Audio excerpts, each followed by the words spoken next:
വടകര മണ്ഡലം UDF സ്ഥാനാർത്ഥി ഷാഫി പറമ്പിൽ തലശ്ശേരി നിയോജക മണ്ഡലത്തിൽ വിവിധ കേന്ദ്രങ്ങളിൽ ആവേശോജ്വലമായ സ്വീകരണങ്ങൾ ഏറ്റുവാങ്ങി.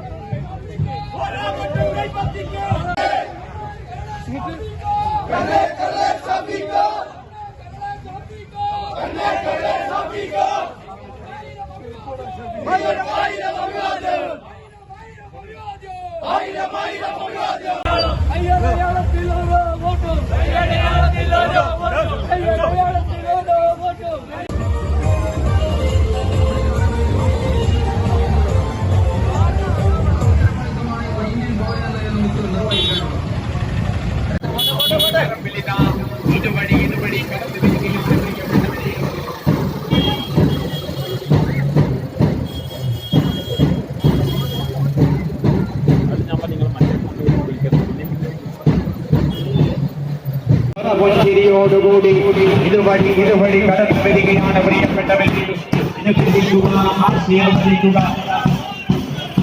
രാജ്യത്തെ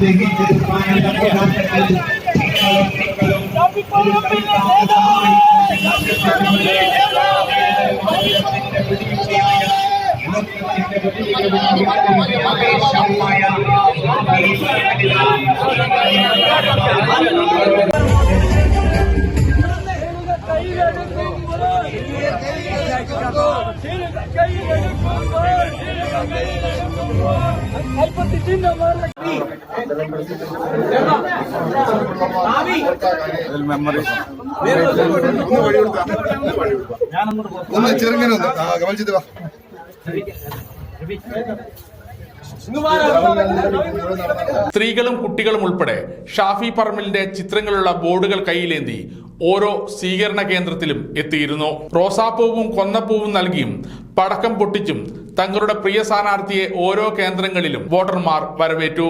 രാവിലെ പുന്നൂരിൽ നിന്ന് മുൻ KPCC പ്രസിഡന്റ് മുല്ലപ്പള്ളി രാമചന്ദ്രൻ സ്ഥാനാർത്ഥിയുടെ പ്രചരണ പരിപാടി ഉദ്ഘാടനം ചെയ്തു. തുടർന്ന് പെരിയങ്ങാടിയിലും ചൊക്ലി, കവിയൂർ, കാഞ്ഞിരത്തിൻകീഴ്, അരയാൽക്കൂൽ, മീത്തലെ ചമ്പാട്, കോപ്പാലം, മാടപ്പീടിക എന്നിവിടങ്ങളിലും സ്ഥാനാർത്ഥിക്ക് സ്വീകരണം നൽകി.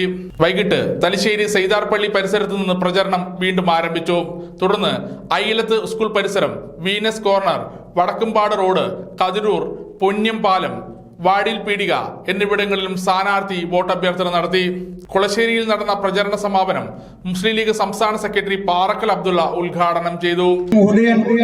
PK അബ്ദുൽ കരീം കർഷക സംഘം, ദീപ മഹിളാ കോൺഗ്രസ്, അഴുനന്ദ Sereena member Chokli panchayat, Moidu Haji, U Azeez, Ashkar, P Mahmood, PK Rafeeq, Prasad master, Shijin, Ali Azeez, Rajan TP, KD Ameed, Ibrahim Haridas, Muhammad യദീന്ദ്രാസ്, കമല MK, സുരേന്ദ്രൻ TP, നജിമ തൈപ്പറമ്പത്ത്, മൂസിൻ പേര് വിളിച്ച ആളുകള് എത്രയും പെട്ടെന്ന് ആരാർപ്പണം നടത്തേണ്ടതാണ്.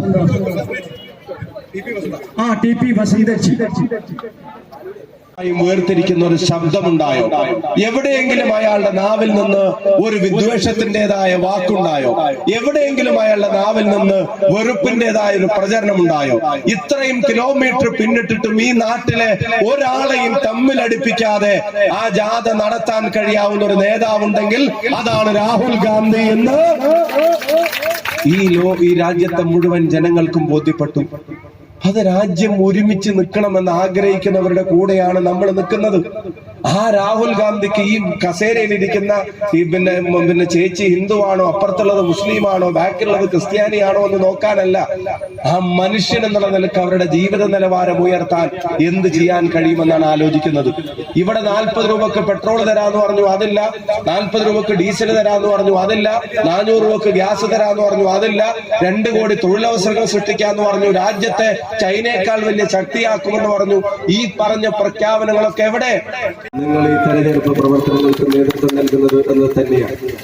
നമ്മുടെ ശക്തി കേന്ദ്രങ്ങളൊന്നും അല്ലാത്ത ഇടങ്ങളിൽ പോലും സാധാരണ ജനങ്ങളുടെ നല്ല പ്രതീക്ഷയേറിയ സഹകരണവും പിന്തുണയുമാണ് നമ്മുടെ പര്യടനത്തിൽ ലഭിച്ചുകൊണ്ടിരിക്കുന്നത്.